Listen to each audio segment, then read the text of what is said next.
everyone, this is Miss Keri from the Antioch Public Library Children's Department, and today we're going to be learning about yarn sizes along with hook sizes, so that way you guys can start your crocheting journey easy peasy. But before we get into that, I would like to do a little bit of an about me, so that way you guys can learn about my crocheting journey personally. So it all started when I was very little. I had always wanted to learn how to knit, and I finally got my first knitting kit, so I excitedly opened it and tried to teach myself how to do it, but I found it to be way too difficult, so I just chucked the idea of me learning how to knit out the window. Then, when I got a little bit older, I was over at my great-grandma's house and I was watching her crochet, and I was just so amazed at how awesome she was at it and how easy she made it look, and I told myself that I was never going to be as good as her, so I decided to put the idea of me crocheting on the shelf for a little while. Then as I got much older, I was in my second year of college and I decided to revisit the idea of learning how to crochet, and I did it for a little bit, but I wasn't able to put a lot of time and effort into it, so I just put it on the shelf again. Then when I graduated college, I finally was able to revisit the idea of learning how to crochet, and I gave it my all, and I even utilized YouTube as a resource, which I highly suggest that you guys utilize as well because it's how I learned. And I turned I can't into I could, and now here I am today, a year later, getting to share my love of crochet and knowledge with all of you. So without further ado, let's get started by learning about yarn sizes.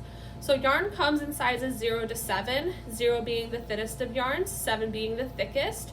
What I recommend that we use for a lot of our projects is going to be a size 4 worsted weight yarn, and this is what it looks like. So this is a skein of yarn, skein being the big mass of yarn that this is, and the way that you can tell the size of the yarn is going to be on the actual slip, which is going to be right here. And as you can you guys see that okay? It's a size 4 medium, it says. Okay. That's how you can tell the size of the yarn.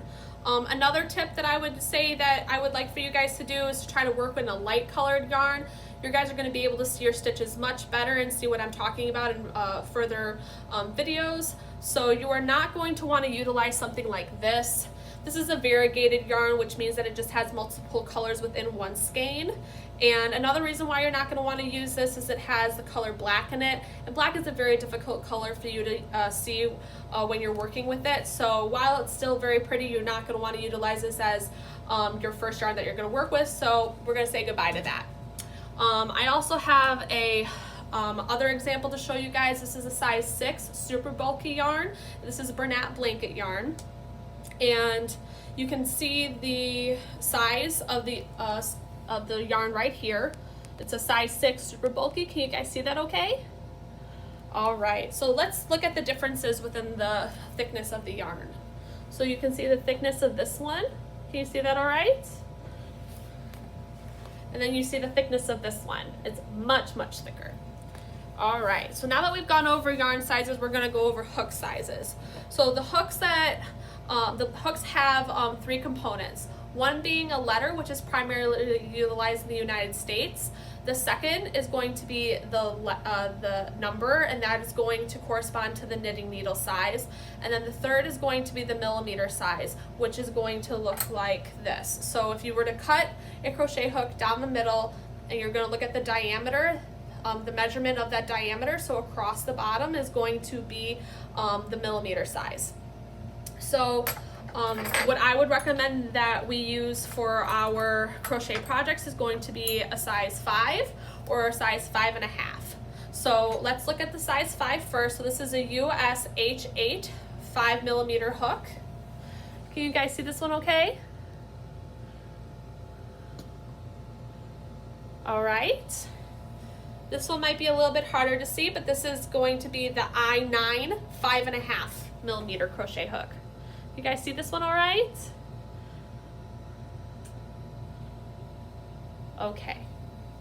So the reason why that I think that we should utilize the 5 or the 5.5 is because with the worsted weight yarn, it is going to typically recommend that you utilize those size hooks. This one's a little bit different. This one recommends that you use a 6. So you can look for the little picture or the little icon that has a little crochet hook. You do not want to go by this one because that's the knitting needle size.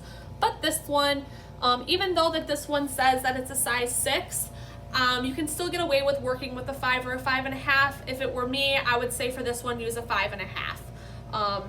And again, this yarn is called Yarn Bee Soft and Sleek. I get this one from Hobby Lobby. Bear with me with the noise. I'm going to show you guys all of my crochet hooks.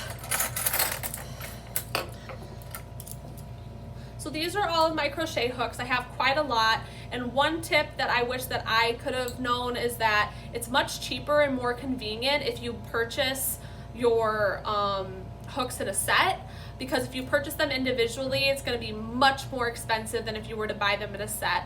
So typically a crochet hook can run between, 99 cents up to $3 depending on the brand that you're using. So let's say that you were buying your hooks for a really good brand for $3 a piece and you had to buy 10, then you're spending $30 on something where you can typically get them for, let's say, $12.99 all the way up to $15.